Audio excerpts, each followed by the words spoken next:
What's up, WrestleScope family? Before we get into today's video, I need you to drop a like right now because what I'm about to tell you is going to make your blood boil. And if you're not subscribed yet, hit that subscribe button because you're about to witness the biggest betrayal in WWE this year. Let me ask you something. How stupid does WWE think we are? They spent months building up the Tribal Chief's new vision. Roman Reigns, the Usos, Sami Zayn potentially coming back, and the monster they called the future of the company, Bron Breakker. They made us believe this was going to be the most dominant faction in WWE history. But here's what really happened. Bron Breakker just threw Paul Heyman through a table, destroyed everything Roman built, and walked out on the Bloodline 2.0 before it even got started. And you know what the worst part is? Creative has no idea what they're doing with their own storylines anymore.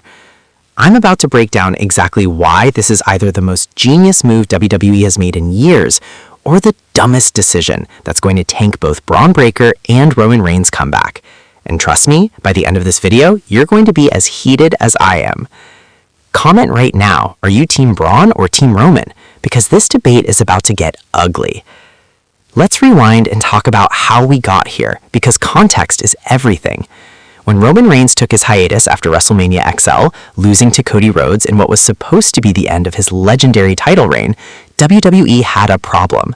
The biggest star in the company just left, and they needed someone to carry the torch. Enter Bron Breakker.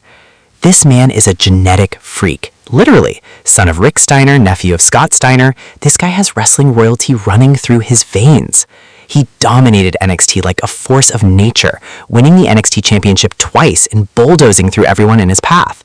When he got called up to the main roster, the WWE Universe expected big things. And for a while, we got them. Bron became Intercontinental Champion and looked absolutely unstoppable. But here's where WWE started playing 4D chess, or so we thought.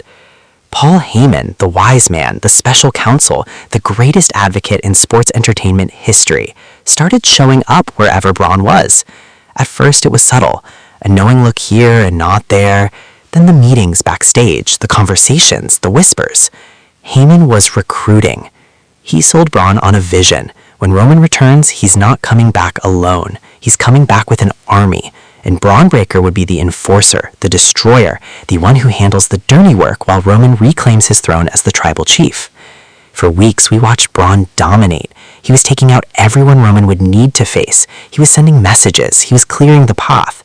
And Paul Heyman was there every step of the way, whispering in his ear, guiding him, molding him into the perfect weapon for the Bloodline's new era.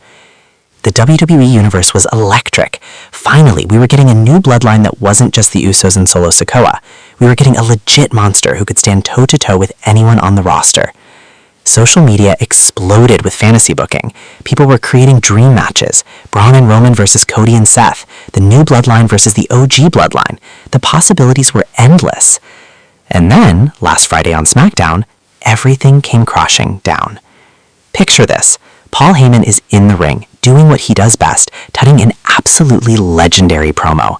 He's talking about Roman's return, about the new vision, about how the bloodline will rise again and reclaim everything.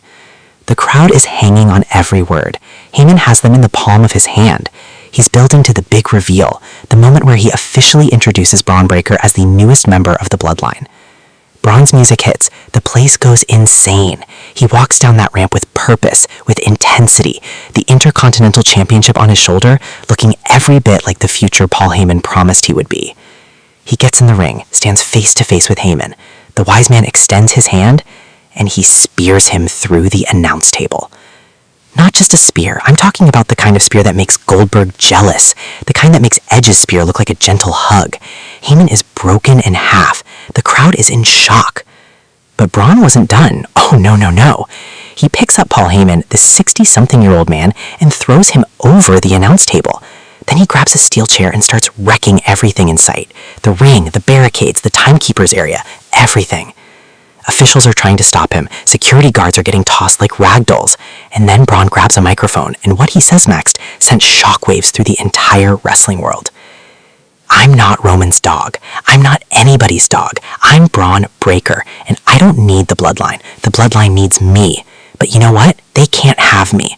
This is my time, and I'm taking it for myself. He drops the mic, spears one more security guard, and walks out of the arena to a mixture of cheers and nuclear heat. The wrestling world broke. Twitter went into meltdown, Reddit couldn't handle it, and YouTube wrestling channels, including us right here at WrestleScope, couldn't upload videos fast enough. Now here's where it gets interesting and why I need you to really pay attention. There are two ways to look at this, and both of them have massive implications for WWE's future. Scenario 1, this is genius booking. Think about it. What does Roman Reigns not need right now? Another follower, another yes man, another person who bows down to the tribal chief. Roman spent years building the bloodline with people who eventually betrayed him or couldn't hang. Jey Uso turned on him, Jimmy had loyalty issues, Sami Zayn broke his heart. Solo Sikoa is out there claiming he's the tribal chief now with his own version of the bloodline. Roman's character works best when he's the underdog fighting against the odds, and I know that sounds crazy for someone who was champion for 1,316 days, but hear me out. What if this was the plan all along? What if Paul Heyman knew Bron would reject the vision because Bron is too much of a beast to be controlled? What if when Roman comes back, instead of having Bron as an ally, he has to conquer him? Imagine the match, Roman Reigns versus Bron Breakker at WrestleMania 41, the tribal chief versus the genetic freak, the old guard versus the new generation. That match would be money. That match would be a legitimate WrestleMania main event. And when Roman beats Bron, because let's be real, Roman's winning that match, then Bron respects him. Then Bron joins the bloodline willingly, not as a recruited member, but as someone who has conquered and earned his place. That's compelling storytelling. That's long-term booking. That's the WWE we want to see. But then there's scenario 2. We Creative has absolutely no clue what they're doing, and they just sabotaged their own storyline because they panicked. Let's be honest, WWE has a horrible track record of starting storylines they don't finish. Remember Retribution? Remember Aces and Eights? Wait, wrong company, but you get my point. WWE starts hot angles and then completely abandons them when they lose interest or can't figure out the ending. What if they built up this entire Bloodline 2.0 angle, realized they didn't actually have a plan for Bron in the group, and decided to just blow it up before Roman even returns? That would be classic WWE. Build up anticipation, get us invested, and then pull the rug out and say, psych, we're going a different direction now. And you know what that means for Bron Breakker? He goes nowhere. He becomes just another guy who had a hot moment and then gets lost in the shuffle. They'll probably have him lose the Intercontinental Championship in some random match, and by WrestleMania he'll be in the Andre the Giant Memorial Battle Royal. So where does WWE go from here? Because this decision, whether genius or stupid, has ripple effects everywhere. For Bron Breakker, he's now positioned as either a megastar in the making who doesn't need anyone, or he's about to be buried for going off script. And yes, I said off script because there are rumors, and these are just rumors, so take this with a grain of salt, that WWE management was not happy with how aggressive that attack was. For Roman Reigns, his comeback just got way more complicated. If Bron was supposed to be his enforcer, and that's gone, what's Roman coming back to? Does he rebuild the bloodline again? Does he go solo? Does he finally turn babyface and team up with Cody Rhodes? For Paul Heyman, that man sold his soul for the bloodline for 4 years, and now he's been laid out by the person he was trying to recruit. Is Heyman even going to be with Roman when he comes back, or is this the angle where Heyman finally turns on the tribal chief? And for the bloodline itself, Solo Sikoa already has his own version with Tama Tonga, Tonga Loa, and Jacob Fatu. Roman's version is now missing a key piece.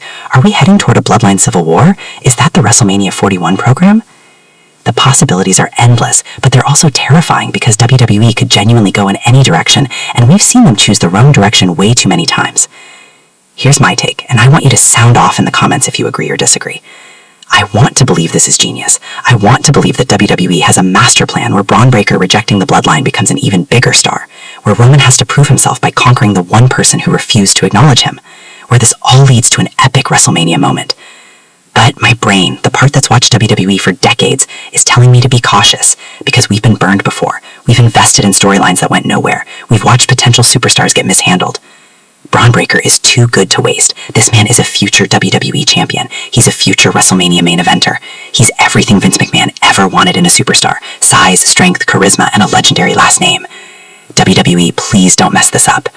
And to the WWE universe, keep this conversation alive. Tweet at WWE, post on Reddit, make your voices heard. Tell them we want Bron Breakker versus Roman Reigns at WrestleMania. Tell them we want this story to mean something. Alright, WrestleScope family, that's my breakdown of the biggest story in WWE right now. But I need to know what you think. Drop a comment right now. Is Bron Breakker making the biggest mistake of his career, or is he about to become the biggest star in WWE? Do you think this was always the plan, or did Khabib completely drop the ball? And most importantly, do you want to see Bron versus Roman at WrestleMania? If you enjoyed this breakdown, smash that like button. Let's get this video to 10,000 likes. If you're not subscribed, hit that subscribe button and turn on notifications so you never miss our breakdowns of the hottest stories in wrestling.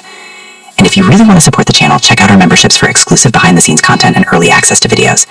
I'm out, this has been WrestleScope, and remember, in this business, anything can happen.